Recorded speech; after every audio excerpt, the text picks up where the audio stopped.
Hello Kanishka, I hope you can hear me. Very sorry about being this late. I was having a very odd issue where everything on my laptop was working except for the Menti quiz.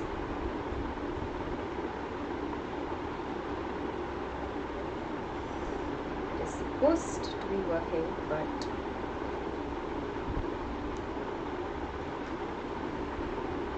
am I streaming?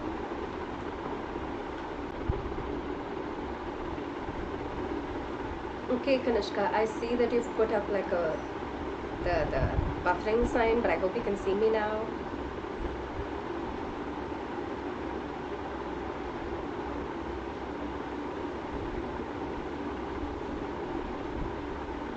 Again, I'm really sorry to be this late. I know it's 20 minutes later than it was supposed to start, but my laptop was just not working. Yes, we are doing a Menti quiz today, and we will get right into it in a couple of seconds. Just want to let you know that I'm Shree, I'm your English educator. Today we're doing grade 12. We're doing 2 lessons. We're going to be revising the last lesson and My Mother at 66, both of which are things that we just did last week. So this is kind of how it's going to work in general. We're going to be doing 2 chapters at a time. So every time we finish 2 lessons, you can expect a quiz immediately after that. Yes, I am going to... Kanishka, I'm just going to wait for a couple of seconds to see if somebody, if other people maybe will join us. And in that time, I'll just let you know the code of the quiz so that you can join that. So the code of the quiz is here right now. It's 5112, and I'm gonna type it out in the chat. 5112 8599, and that's our quiz code. And while we wait for maybe a couple of people to join us, and if nobody joins us, then I'll just take us through the questions and we'll see what the answers are so that we get some sort of revision in. In the meantime, I'm just gonna run you through a couple of quick things about Unacademy. There is an app on Google Play Store, and you can download it if you're interested in accessing more courses from Unacademy. This is my code, it's THAR01. You can use that when you download the app. On it, there is a feature called How to Ask a Doubt that you should definitely take advantage of, especially if you have exams coming up and things like that.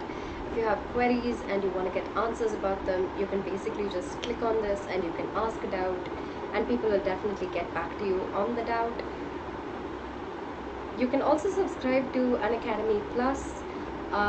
You'll get access to a bunch of free courses, a bunch of study material, a bunch of free access to doubt clearing sessions, live tests, and things like that. Kanishka, I see that you said that you can't write your name on the Menti quiz. Do you want to try refreshing the page and joining again, maybe?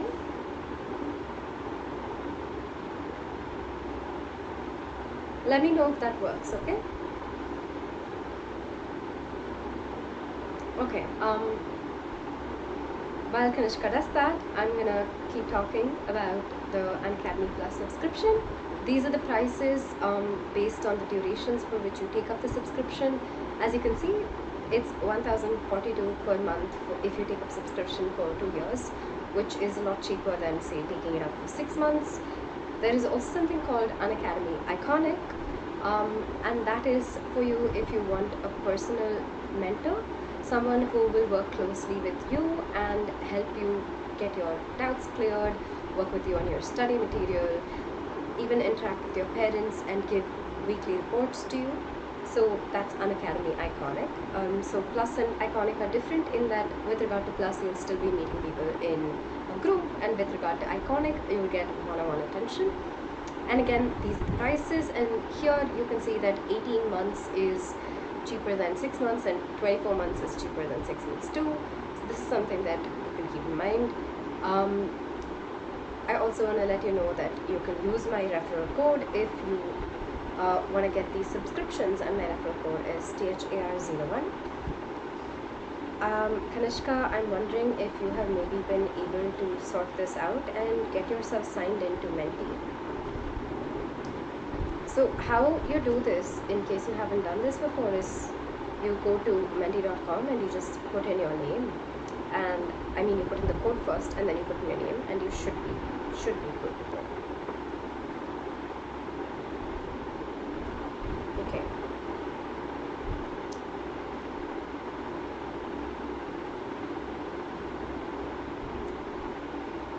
We seem to have maybe lost Kanishka.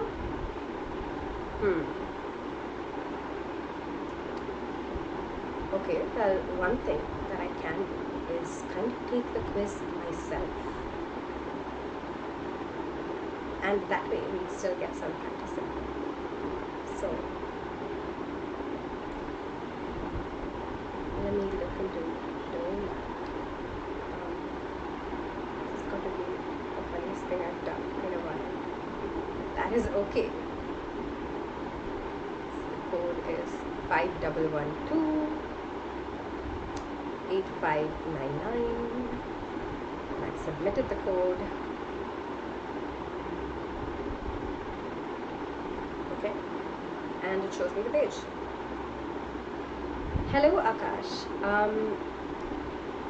Today we're doing a Menti quiz, and I put the code in the chat up above. If you're joining us, you can go to menti.com and type in the code, and once you're here, we can start. Let me know if that is done so that I can start the quiz.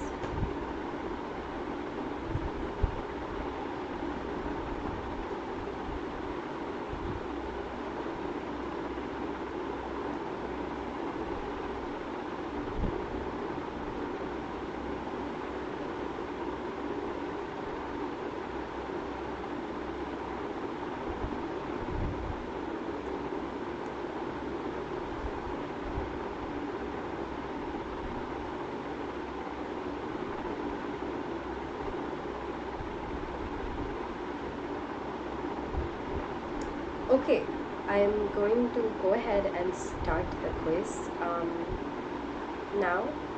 Hi Derek. If you're joining us, we're doing a Menti quiz today for grade 12. Our code is 51128599. It's down in the live chat below. You can just use that code, go to menti.com and sign in using the code and join us on the quiz. Let me know if you've done that, and I will go ahead and start the quiz. Okay, we are really running behind on time, so I'm just gonna go ahead and start, and you can join us as we go on.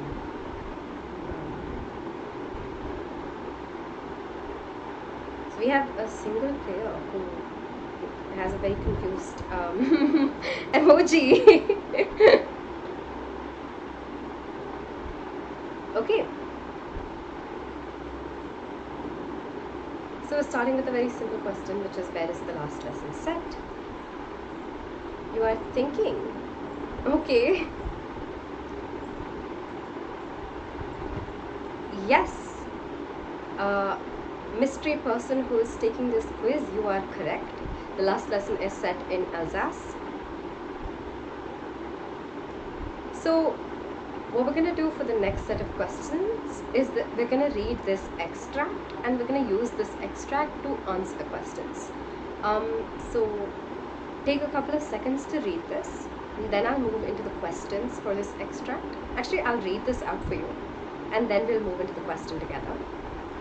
Then, as I hurried by as fast as I could go, the blacksmith, Wachter, who was there with his apprentice, reading the bulletin, called after me, "Don't go so fast, bub. You'll get to your school in plenty of time." I thought he was making fun of me, and reached Monsieur Hamel's little garden all out of breath. So that's the quote, and we're going to have a couple of questions based on this quote.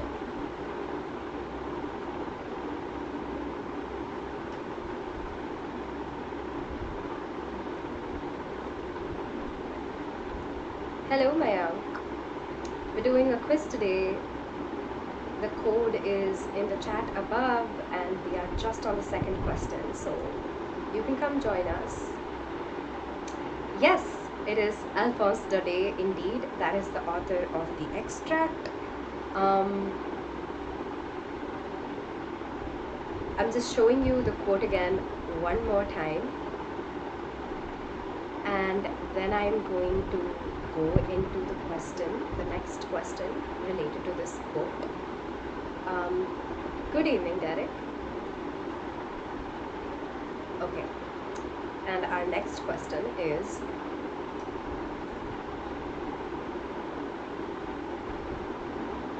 who is I in the extract that we just got there? So identify the person who is referring to themselves as I, basically. Yes, it is Franz.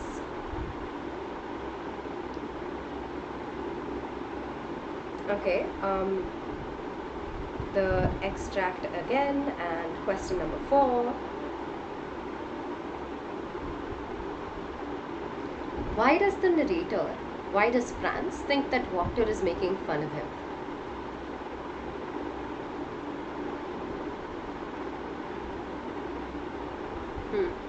This question is taking you, oh, not that long. Yeah. The narrator thinks Wachter is making fun of him because Franz is already very late to school. So he thinks that Wachter is just being mean to him and mocking him as he's trying to get to school on time. I am from Chennai.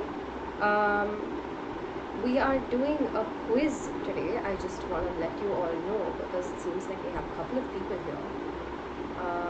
You can join us using the code that is in the chat up above, 5112-8599.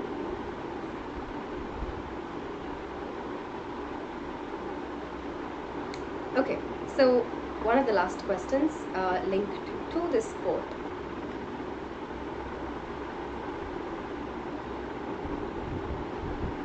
Is Wachter making fun of Franz? It's a very simple question. It's a yes or no question. Yes! Well, that is actually the wrong answer. Wachter is not making fun of Franz in this case. And I will tell you why in a moment. But yeah, the reason while you're answering this question, I'm gonna keep on telling you about, well, actually after you've answered this question because it's related to our answer. Hello to Ashpreet. Nice to see you. I keep seeing you a lot.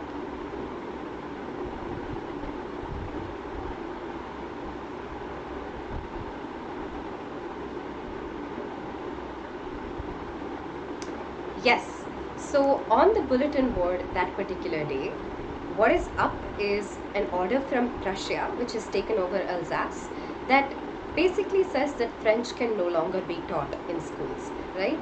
So it's a very special day in school, and special in a bad way, in a negative way. So it doesn't really matter that Franz is going to be late to school that day.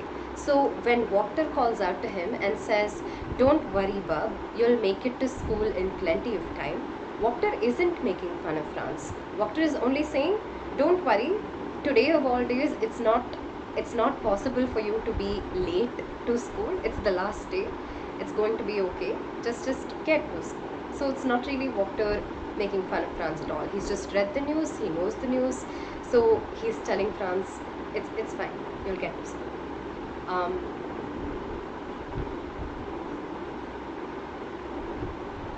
So on to the next question. Kanishka, you are asking for the leaderboard. I think the leaderboard is up at the very end of the quiz. So yes, it is Kamala Das. Yes, Arpreet, that is the code. It's 5112-8599. You can just go to menti.com and type out the code. And you can join us on the quiz. I see a couple of people here.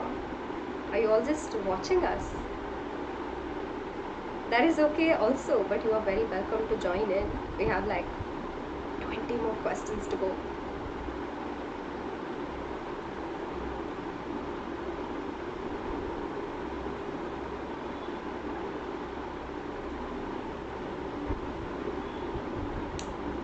yes, the narrator and her mother are indeed driving from the narrator's parents' house in the poem.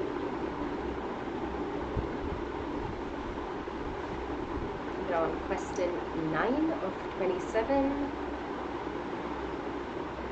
Okay, this is a good question. What is the lesson in the last lesson? And you have a bunch of options for you.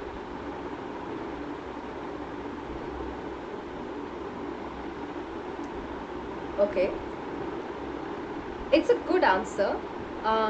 One of the lessons, and one of the most important lessons in the last lesson, is definitely the realization of how language and education are meaningful. But the lesson itself in the title also refers to the fact that this is the last French lesson in Alsace, and it also refers to the fact that this is the last lesson that's going to be taught by Monsieur Hamel. So all of these lasts are sort of compiled together and put in the title, right? So those are the many lasts those are the many last lessons that like the title refers to. So the right answer in this case is actually all of the above. But one of the most important ones is the one that whoever is taking the quiz picked. Okay.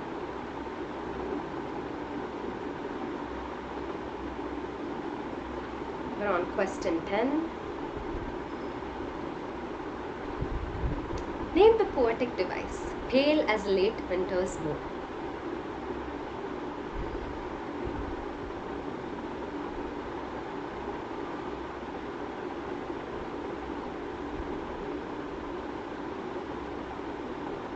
Okay, someone says it's a simile, someone says it's an anaphora.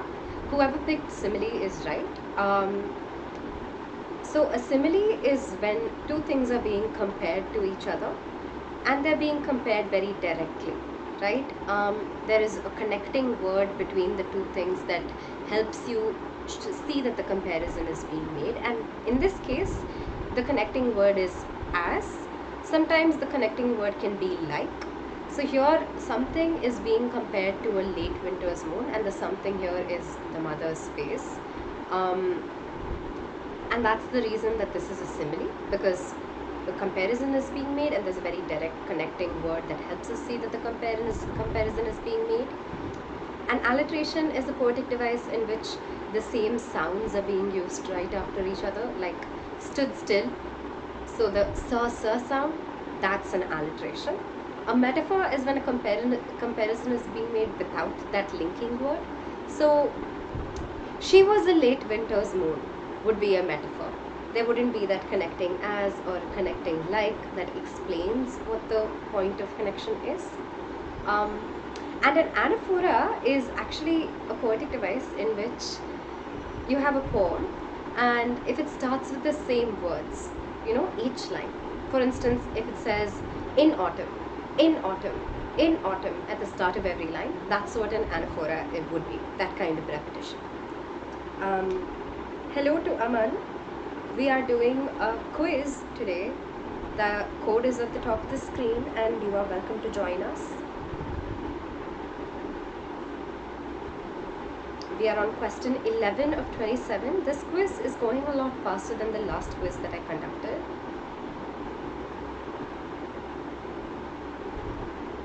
Okay, so the comparison and the simile that we just saw, what do you think it means?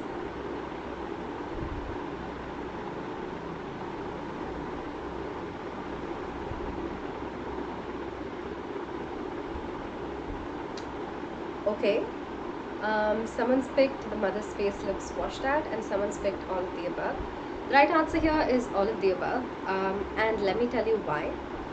So you have to look at each of the sort of possibilities, right? In this case, there are 4 possibilities. 1, the mother seems weak like moonlight in the winter, and we know that the mother does seem weak. That in fact, when the author is making this comparison between the mother and the late winter's moon, she's looking at how weak her mother seems and feeling afraid at the thought of it. We also know that the moonlight is quite weak. The moon isn't very bright in winter because a lot of light isn't coming to that particular hemisphere of the earth at that point of time. 2, the second option is the mother is closer to death, like late winter marks the year's end. And that is also true, right? the poet looks at the mother and she is afraid that the mother is going to die. And that fear is also something that comes across in the simile. Late winter is the very, very end of the year. It's about to mark the end of the year, like the poet is afraid that her mother's death is going to mark the end of her mother's life. And we also know that the mother's face looks very pale and washed out, like the moon does in the winter, right? Very light and faded. So the right answer here is all of the above, because all of these characteristics apply to this comparison.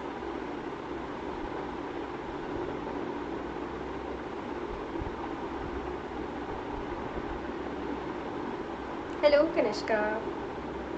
Yes, I'm trying to get it done fast.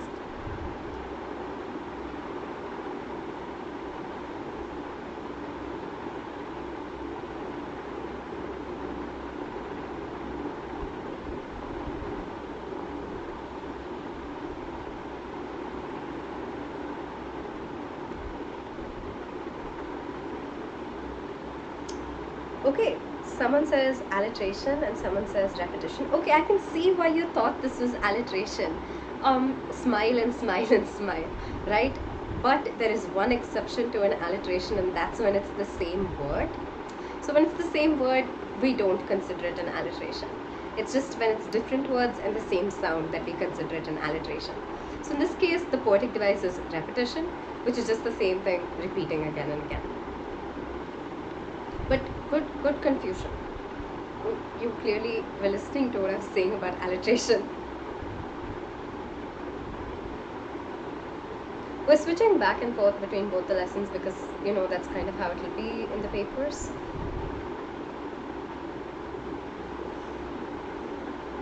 With like a lot more lessons, obviously.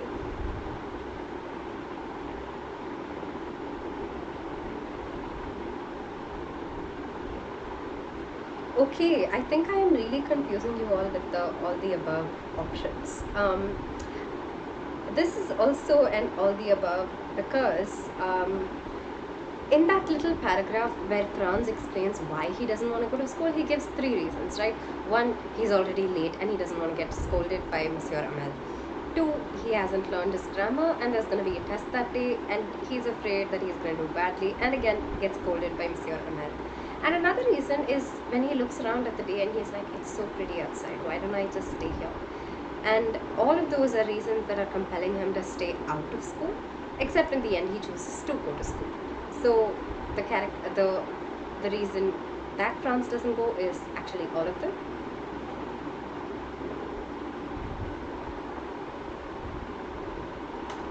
Question 14.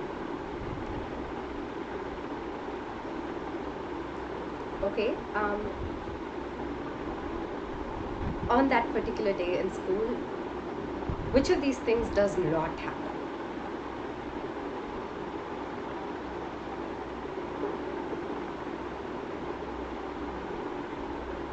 Some of these things happen, right? But one of them doesn't. Okay. Yes.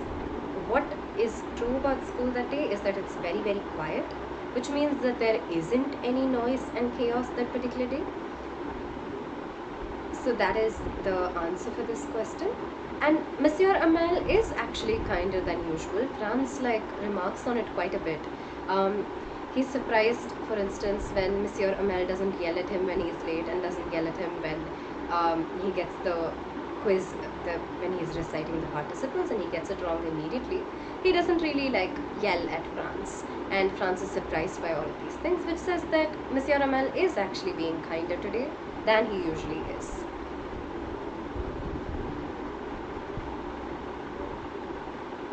On question 15, and we've swapped back.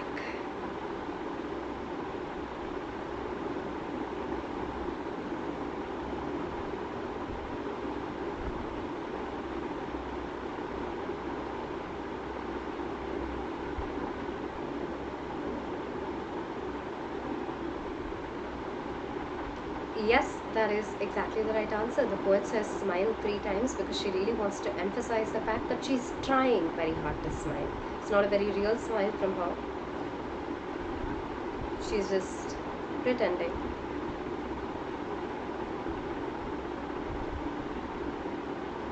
Right. Why does the poem end with ... or the punctuation mark that is known as an ellipsis?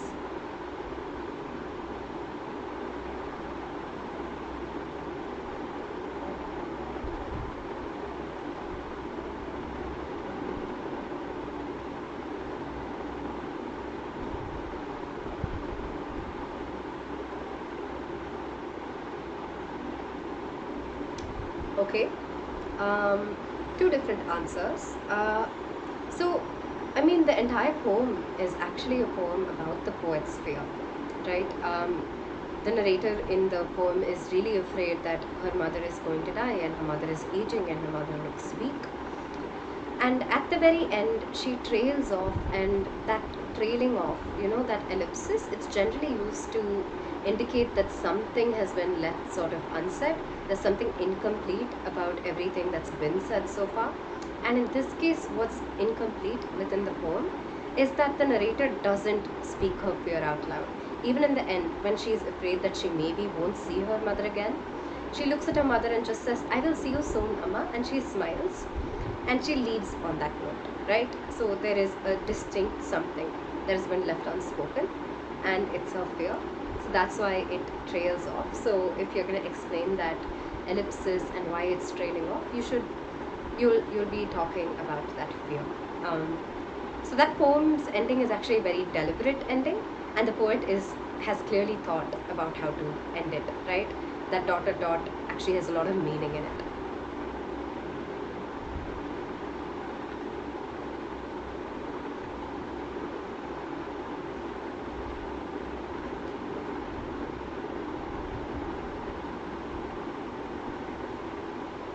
Hello to Navdeep. We're doing a quiz today. In case you want to join us, that is the code at the top of the screen. My God, I am really getting you with all the above. Okay. So Monsieur Hamel, when he speaks about, he has a little paragraph that he tells everybody, in which he says, Franz, it's not just your fault that you're not taking your education seriously, it's your parents' fault, because they want to keep sending you to the mill to work. It's also my fault because I'm not taking your education seriously myself sometimes. Sometimes when I feel like it, I just give you a holiday and go off fishing. So all of us are responsible for not taking our education seriously. In fact, all of Alsace has this tendency to not take education seriously.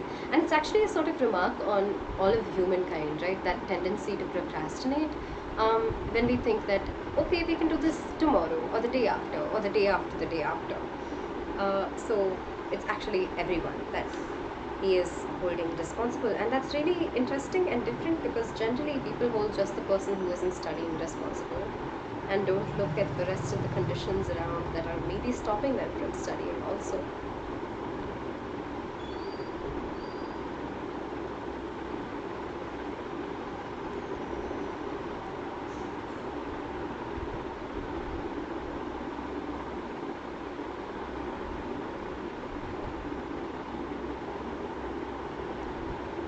Ashpreet, did my answer make sense to you? Because you asked me how can it be all?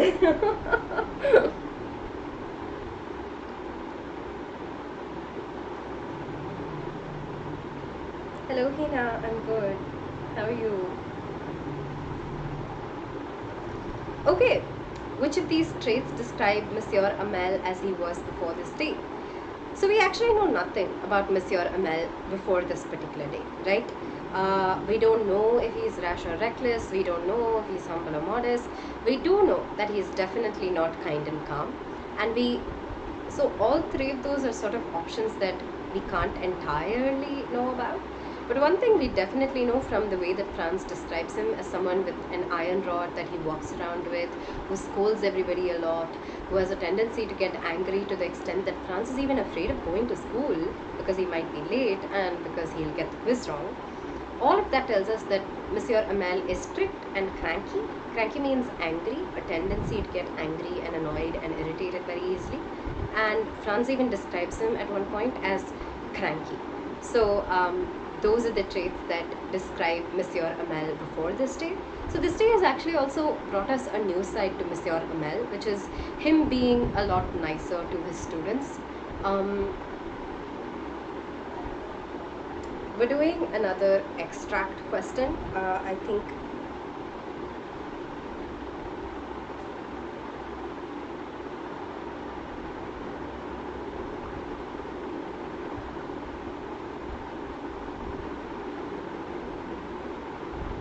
you can't see the entirety of it, so I'm going to actually read it out to you.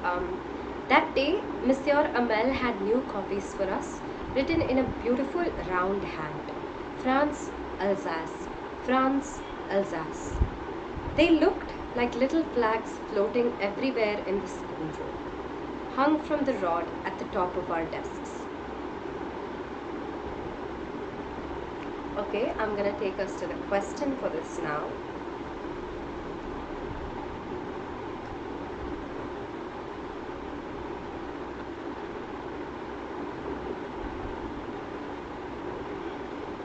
So, why does Franz describe the copies as looking like little flags?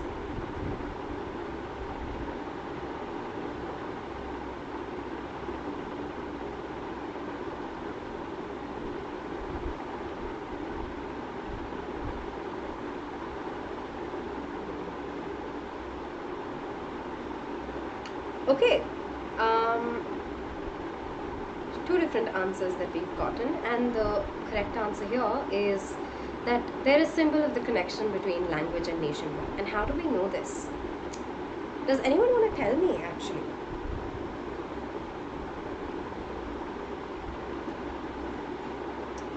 So I don't have the leaderboard here right now, Kanishka, but I think it will show up at the very end. I was trying not to include the leaderboard in general actually, because I was thinking maybe we, let's not make it a competition and we could just have fun. That was kind of my thought behind it. But I also do think it will show up once at the very end. Last time too, people kept asking about the leaderboard, so I was like, okay, I'll put it up once at the end.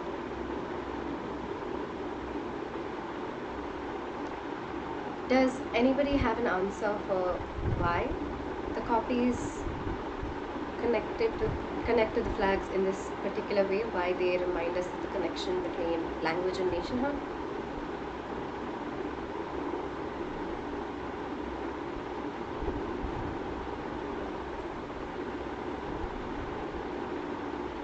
Okay, alternately, can anyone tell me what a copy is?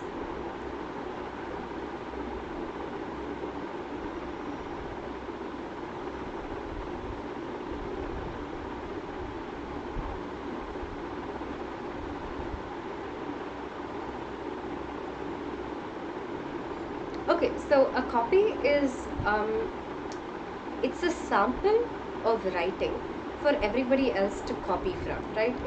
So Monsieur Hamel has given each of them a new copy on which is written Franz, Alsace, and everybody else is supposed to look at that and copy down the words. So they're practicing writing. They're practicing writing French.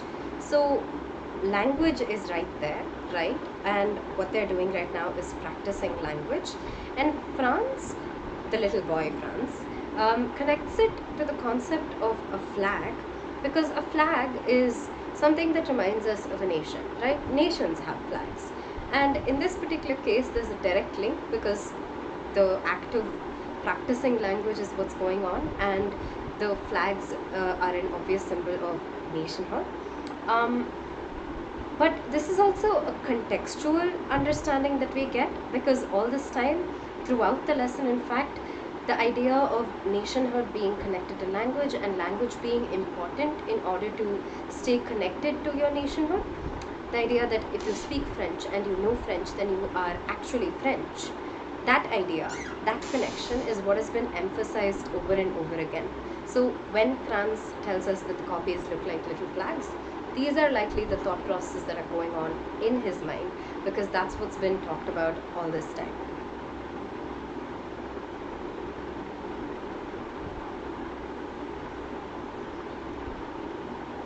Hello to a lot of people that I just missed while I was talking.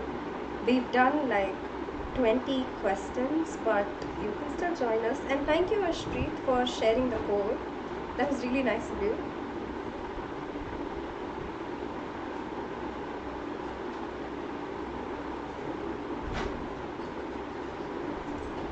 Okay, and if you've joined us, then I will go into the next question.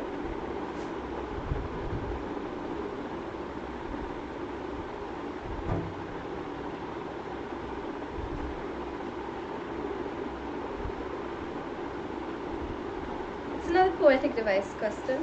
Young trees sprinting.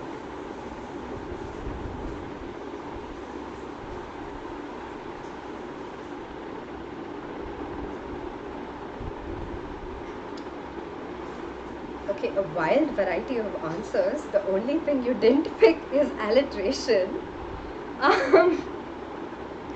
Okay. Whoever picked personification, can you tell me what personification is?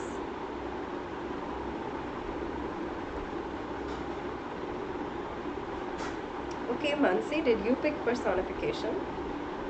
Do you want to tell us what personification is?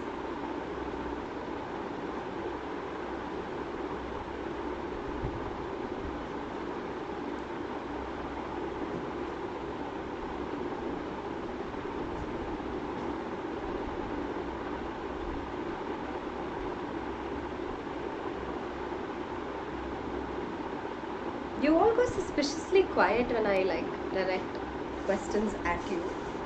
Okay, Mansi has an answer for us. Yes, that is right, Mansi. Personification is when an inanimate object, like say this mug in front of me right now, is given some sort of attribute that is generally associated only with living objects. So if I said the mug walked up to me, though that's a very bad example, then I'd be personifying the mug because I'd be giving it life, because a mug isn't expected to walk, although other living things are expected to walk. And in this case, it's personifications because trees don't sprint. Sprint is running very fast. But the poet has framed it as though they do. So here she is giving the trees this attribute that can't be generally associated with trees, and so it's a case of personification. Animation isn't actually a real poetic device, I should let you know that. A metaphor is, as I said, a comparison, and here there is no comparison that is being made. So this is not a case of a metaphor either.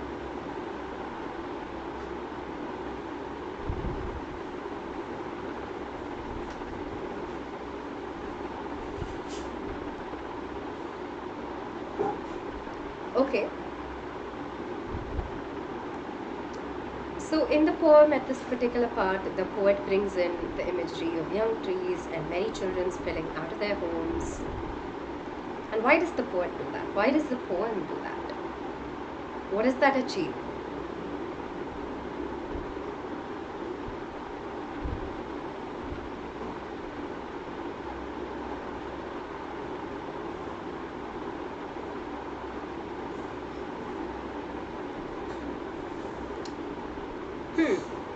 Okay.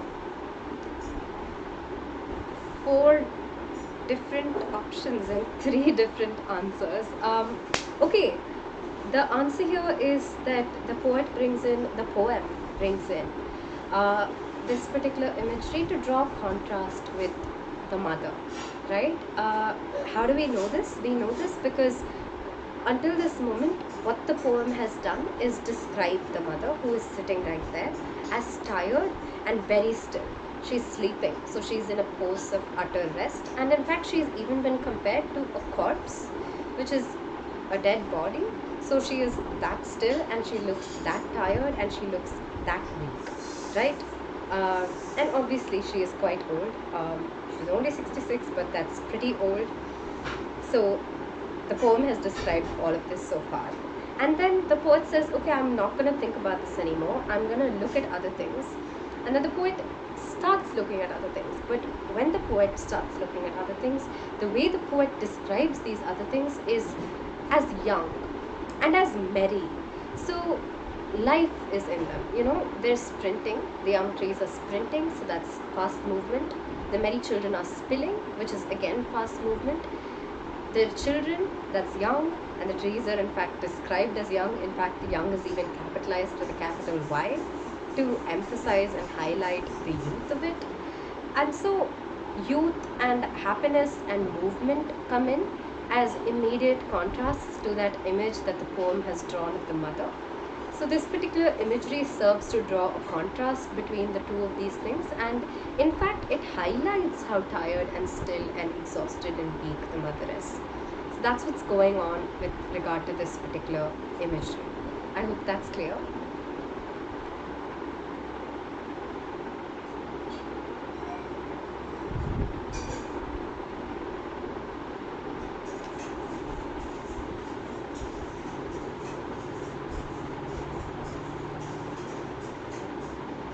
This is something that you'll have to type out. What does Monsieur Hamel write on the board?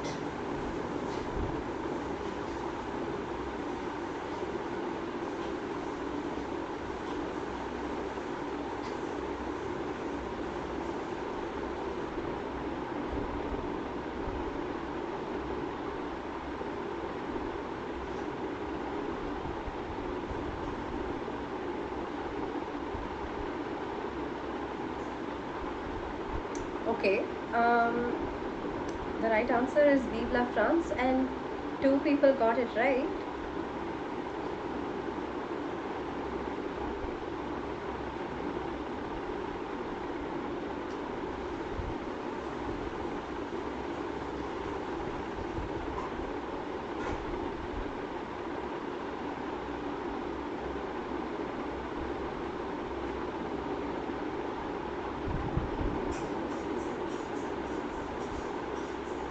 Yeah, Nancy, it is Vive la France.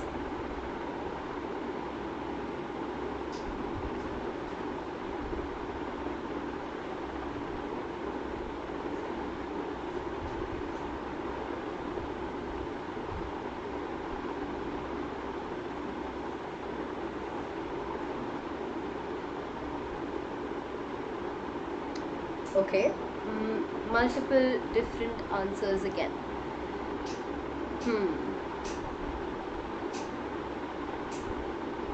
Okay, so the question here is asking, what does this comparison between the people of Alsace and the pigeons show? And the comparison that's being made is that the people of Alsace are being forced to speak German, and the narrator, who is Franz, is wondering, will the Germans make the pigeons also speak in German? Will they make them also sing in German? And this comparison is already directly being made, right? And what does this comparison show us? That is the question. And the question is also very specifically, it's not about the Germans. If, for instance, it said, what does this show us about the Germans? Or something like that, then maybe the thoughtlessness of the Germans would be the right answer. Also, except it would be a little difficult to call this thoughtless, right? Because it's actually a very thought out action. It's a very strategic action. It's a decision that the Germans have made, having put a lot of thought into it. It's very clever, in fact. It's horrible, it's cruel, but not quite thoughtless. So yeah, and what's happening here in this comparison, when saying, oh, the pigeons always coo, and now will the Prussians make them sing in German? The pigeons do nothing except coo, right? They don't know how to do anything else except coo. That's just their organic, natural state of being. And so the comparison between pigeons and the people of Alsace highlights the fact that the people of Alsace just speak French. That's what they've been speaking all this time, just like the pigeons have been cooing all this time. And now this person, external person, has come in to change that thing that they're very used to. So what it suggests this thought of the narrators is that, oh, they're forcing us to do something that is separating us from something that is what we've been doing all this time. That's what it highlights. We are almost done with the quiz.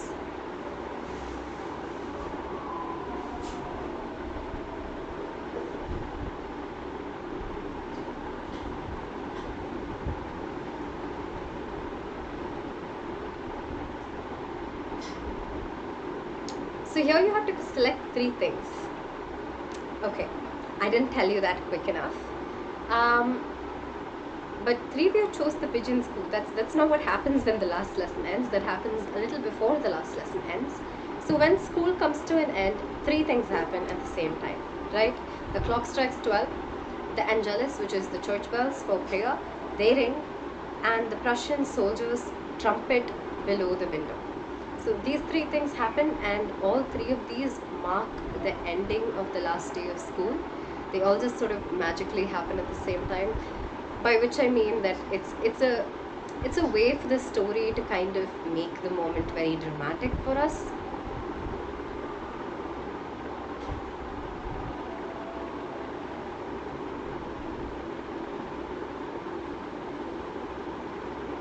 And in that last moment, when the Prussian soldiers' trumpets sound below the window, what does it symbolize?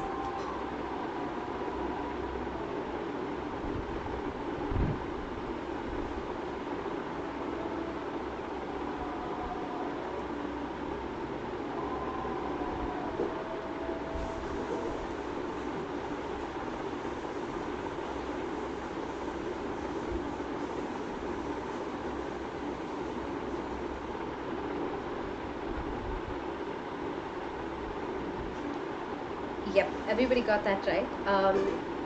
What Prussian soldiers' trumpets indicate in that moment is that they're now in power.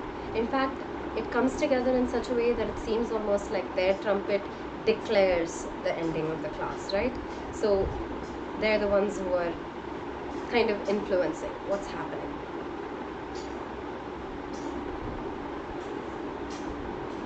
We are on question 26.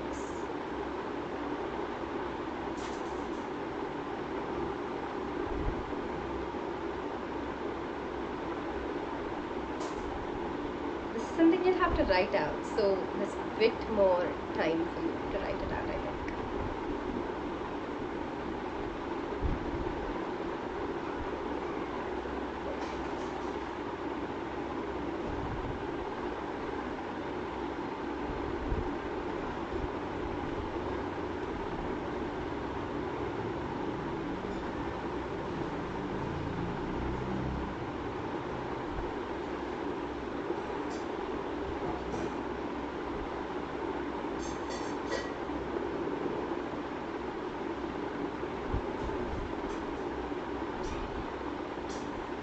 If you're all done, then the timer will stop, and I think you're all still writing.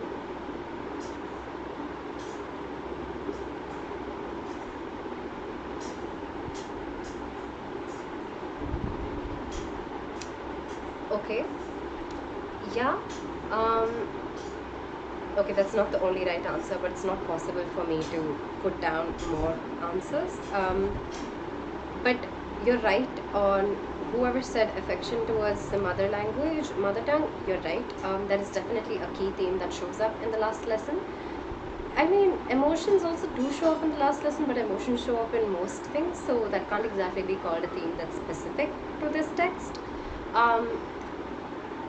How we feel about our nation, the connection between language and nation poet, these are also some themes that show up in the last lesson.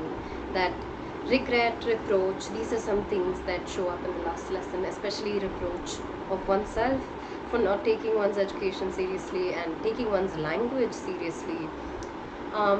Also some stuff, of course, about the importance of education and things like that. All of these are some themes that show up in the last lesson. There are a lot more themes, but we can't get into all of them today. And this is a question that's going to end our quiz, and it's about themes in My Mother at 66.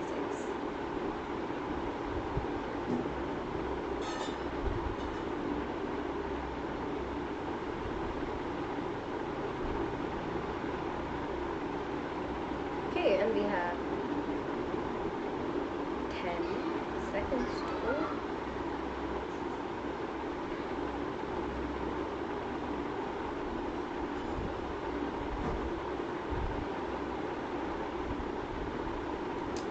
Yeah, both of those are right. Another key theme is fear. Again, sorry about the correct answer business. Both of the answers that whoever you are have given are actually right. It does highlight the relationship between mother and daughter. It highlights your fondness for your family. It also highlights the fear that comes from that kind of love and the helplessness that somebody you love is going to die at some point or the other. And also the kind of reaction that we have when we think someone's going to die. The kind of reaction that we have when we encounter anything in front of which we are helpless, which is really just us trying not to think too hard about it and trying our best to avoid it. So that's another theme. Again, not all the themes, but some of them.